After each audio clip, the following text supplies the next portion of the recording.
365 Sports.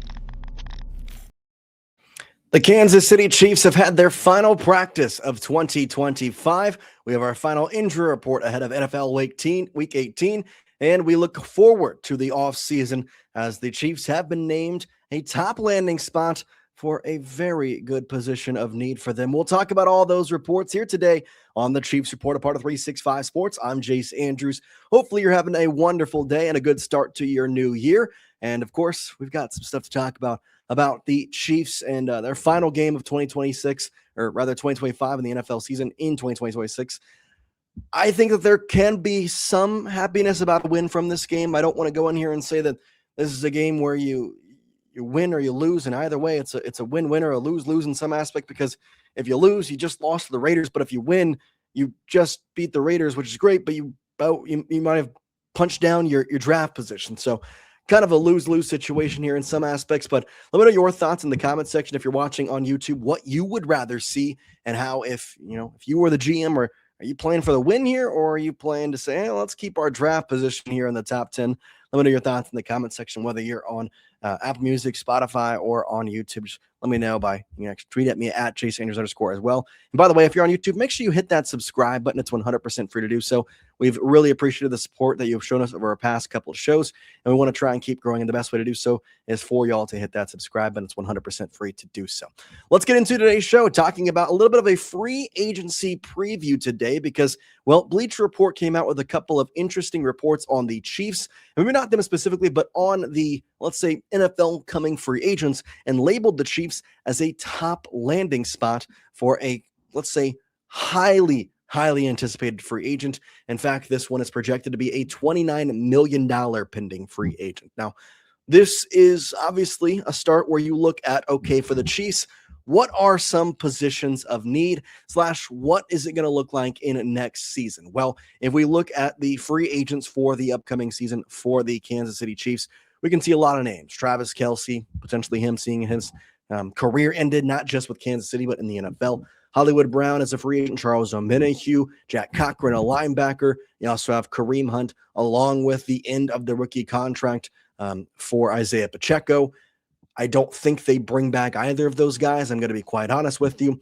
There's also Mike Edwards, Robert Tonyan, Deion Bush, Leo Chenal, another linebacker that you're looking at there. Derek Nottie, Juju Smith-Schuster, Brian Cook. Lots of guys here on this list that you're thinking about trying to figure what the next step is for them. And at the bottom of the list, you can also see Jaylon Watson is a guy who those Chiefs have liked, along with Joshua Williams in the cornerback room. What are their choices there? But today I'm going to focus on the fact that the Chiefs are going to lose out on both Kareem Hunt and on Isiah Pacheco. And lose out probably isn't the correct word to use. The proper thing to say is that they are not going to re-sign them for two specific reasons. One, for Kareem Hunt, he's really, really old. He's getting to the point where 30 is a no turnaround year for their running backs. And maybe they get him on a 1-year deal, maybe, but I just don't see the point in that, given the goal of your season next year, and including the fact that you may or may not have a top tier running back. The only way I see Kareem Hunt actually returning to the Kansas City Chiefs is in the place that he comes in after they've signed a top tier guy, or after they've drafted a top tier running back in the first or second round, and they want Kareem Hunt back as what he has been in this situation this season, which is a backup. And of course, when Isiah Pacheco got hurt, and Isiah Pacheco, who has not played well, Kareem Hunt kind of took over that number 1 RB role. So looking at that, and looking at the prediction from Bleacher Report talking about, a Seahawks guy, you probably can kind of infer what I'm saying here. I'm, of course, talking about the Seattle Seahawks running back, Kenneth Walker. Bleacher Report's Alex K had this to say, saying, quote, "If a squad like the Kansas City Chiefs can find a way to free up enough cap space to offer Walker a market value deal, he could be in line for a career year. Their running game cratered in 2025, and it's become clear that no one on the roster is capable of carrying a backfield." 100% true. I don't think we can any of us can argue that. I think right now you can look at Brashard Smith as a guy who you can develop, you can build, you can hopefully, get into a better spot for the Chiefs. But ultimately, I don't see him becoming this top tier up and coming running back. I mean, a guy who was slotted out of SMU in the later rounds, got drafted in the later rounds. Yes, we could sit here and say, well, Isiah Pacheco was a 6th-round pick. I mean, why can't we have that same kind of ideology for Brashard Smith, who, was or just around behind him in the 7th round. Well, it's because Isiah Pacheco in his first year was rushing for, nearly 1,000 yards, whereas Brashard Smith has rushed for 95. Now, granted, he has not gotten the same opportunity that Isiah Pacheco did, and the situation did not kind of present itself like the one for Isiah Pacheco did. But this all being said, as we stated in the Bleacher Report, it is something that if the Chiefs can free up enough cap space, then Kenneth Walker is a perfect fit. If we look at his seasons in Seattle, the first 2 years, and including this year, were all close to 1,000, if not above it. His rookie season, 15 carries, 1,050 yards, 9 touchdowns with a 4.6 average, including a 74-yard long. And then 15 games in 2023, 905 yards, 4.1 on the average, and 219 carries. 2024, it was a tough year for him. There were injuries, only played in 12 games, had just 573 yards with an average of 3.7, but still came up with 7 touchdowns. This season, more of the same, 16 games, 205 carries, 930 yards, back to a good average at 4.5 and 5 touchdowns with a 55-yard long. No fumble in this year, no fumble in his rookie year, 1 in the middle 2 seasons. I really do like all that he brings. He also can be somewhat of a receiving back with 249 in this year, 299 in 2024, 259 in 2023. Rookie season a little bit down, also has 2 touchdowns through the air. I like a lot of what he brings to the table. I really do. And I think if you look at the Chiefs from an outside perspective and from a GM's perspective like Brett Veach is, you can see the running game, if it's fixed or if it's added upon or if it's maybe gotten to a point where we can believe in it, you're in a great spot next year. And I've seen so many reports over the past couple of days saying that, well, people were so quick to judge Brett Veach and talk about him not getting Breece Hall, but turns out it was the right decision because the Chiefs aren't good. I don't think people realize that if the Chiefs got Breece Hall when they would have gotten him, this may not have been an option. And not to say that Patrick Mahomes wouldn't have torn his ACL, but different things happen. A domino effect would surpassly fall. And in that situation, we're talking about a completely different environment in Kansas City. So for the people who want to sit here and say Brett Veach was smart to not make that trade, no. Now, I don't think you can sit here and say that he was dumb to make that trade at this point, to not make the trade, I should say, because of what transpired after. But you cannot say that he was smart. You cannot, because there are so many positive things that could have come from a trade like that could have kind of transpired after, and maybe taken this team to the playoffs again, in which they would have been labeled as one of the most dangerous teams in the AFC, in which is already being considered a conference that can be won by anybody. The Patriots and the Broncos at the top, but a lot of people don't consider that they are actually as good as they think they are, and that they've had easy records. I am curious to see that, or if you add in Kenneth Walker here next season, that this team doesn't become a certified stud once again. Now, if you want to kind of look at his overarching theme, PFF is always the way to go. And in terms of halfbacks this season, he's got an 85.9 PFF rating, which is 6th amongst all 54 halfbacks, 17th in rushing yards amongst the halfbacks in the NFL, 5th in touchdowns, 28th in touchdowns with 5. Of course, the Seahawks fighting for that number 1 seed in the NFC right now. They'll face off against the San Francisco 49ers, and a winner of that game is the number 1 seed in the AFC, or NFC, I should say. Kind of a crazy game for that. But I like a lot of what Kenneth Walker brings to the table. I really do think that he can be a guy that if you plug and play into this roster, it's going to work out positively. It's going to be a point of contention for the rest of the way, and you can kind of maneuver your draft in a better position, because I don't want to sit here and say that I don't like Jeremiah Love, or that I think any of the running backs they could get in the first or second rounds would be, very much of value. But the difference is, if you're able to get that value in a free agent, then you are able to draft in such a more free-feeling way. If Kelsey does retire, you can go get Kenyan Sadiq out of the Oregon Ducks and get a lockdown tight end in your first round. You can figure out other polls. If you don't want to sign back Williams or Watson, you can get a cornerback. And we know the drafting of cornerbacks for the Kansas City Chiefs has always been a position of pride for Brett Veach. He's done very well at it. L'Jarius Sneed, Trent McDuffie, Watson, Wilson, Williams, they've all been good. Not to mention Noah Williams as well, who's coming up on a very good year. There's lots to say about what this offseason could look like. But in my mind, if you can get enough cap space, if you can get the money to go get a running back, that's going to be better than maybe drafting one. And don't get me wrong, I'm still going to do mock drafts that say I want Jeremiah Love, and I'm going to speak his praises. I'm going to say I really want him. But the day that they sign somebody in free agency the day that can happen, I don't think you need to even worry about it. I think you need to go out. You need to figure out what the plan is long-term with both the positions, the money, and what you're going to do with the draft stock, because your draft picks, you get 3-4 years.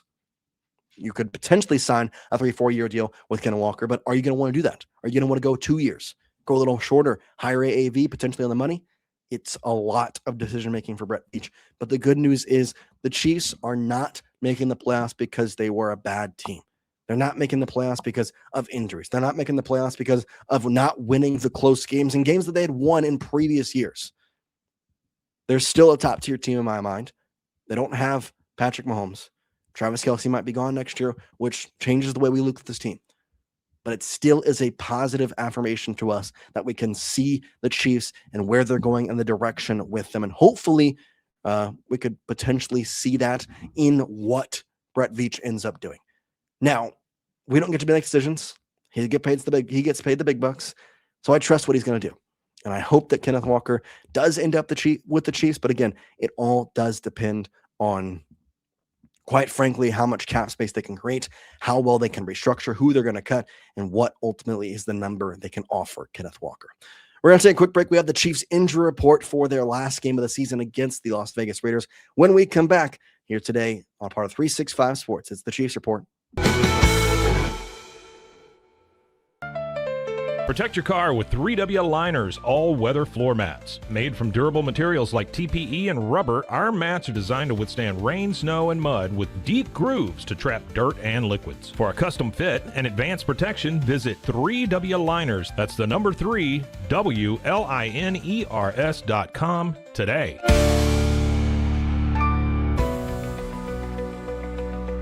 At 25 Home, our ultimate goal is to provide you with a transformative experience, making each day feel like it has an extra hour. We believe your home is more than just a space, it's a sanctuary where comfort, relaxation, and happiness thrive. Discover the difference at 25 Home today. Shop now at 25home.com. I need to get real excited. Sure. Okay. Hello everyone, my name is Sheridan Vasquez. And this is Sheridan Soundcheck Sessions. And I will be interviewing some of your favorite musicians and maybe some you've never heard before. Join me on Sheridan Soundcheck Sessions for something new every time. You can find Sheridan Soundcheck Sessions anywhere you get your podcasts or at roguemediamusic.com. Yeehaw. And keep the music playing. There you go. Yeah. That's all we need. Yeah.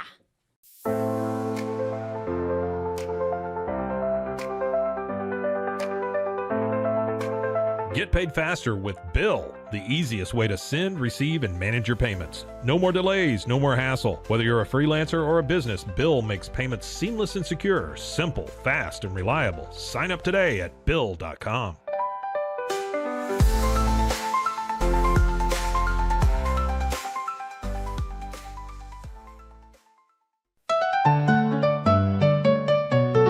Want to turn your passion into profit? With Blogify, creating a blog has never been easier. Build, customize, and grow your site with powerful tools designed for beginners and pros alike. Start sharing your story today and watch your audience grow with Blogify. Visit blogify.ai today for a free 3-day trial. That's Blogify, Blogify.ai today.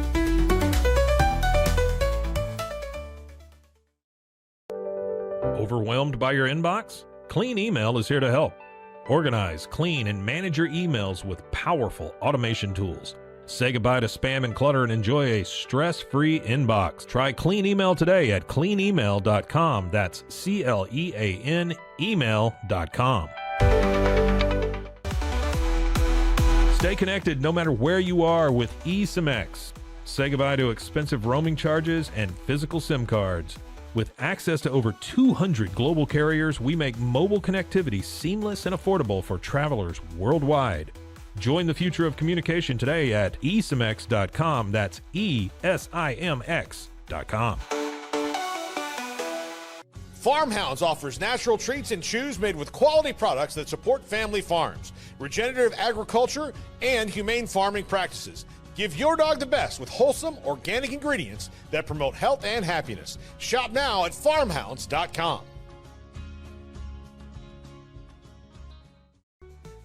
Easy Sun has been living fearlessly under the sun since 2016. Born from sailors' need for convenient sun protection, our mineral sunscreen is crafted with natural ingredients offering broad spectrum protection against UVA and UVB rays. Safe for your skin and the environment, stay protected on the go with Easy Sun, your ultimate sun care solution. Visit EasySun.com today. That's EEZYSUN.com.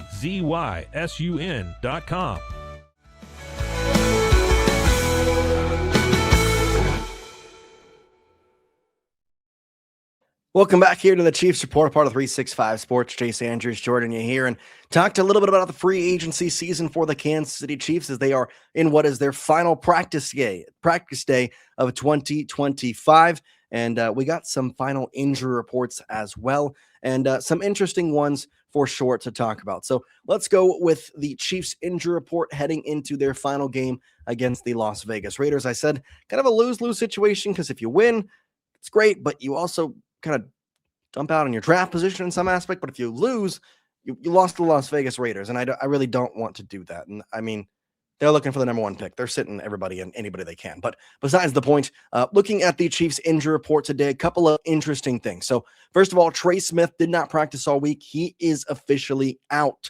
Kareem Hunt was a non-participant on both Wednesday and Thursday, was a full participant today and was not given a game status. It looks like he is good to go on the running game, which is good because Isiah Pacheco was a limited participant all week and is questionable. This was all rest related though for Isiah Pacheco. Same can be said for George Karlaftis, who was limited in participation all 3 days. He is questionable. Kind of curious to see what happens with that.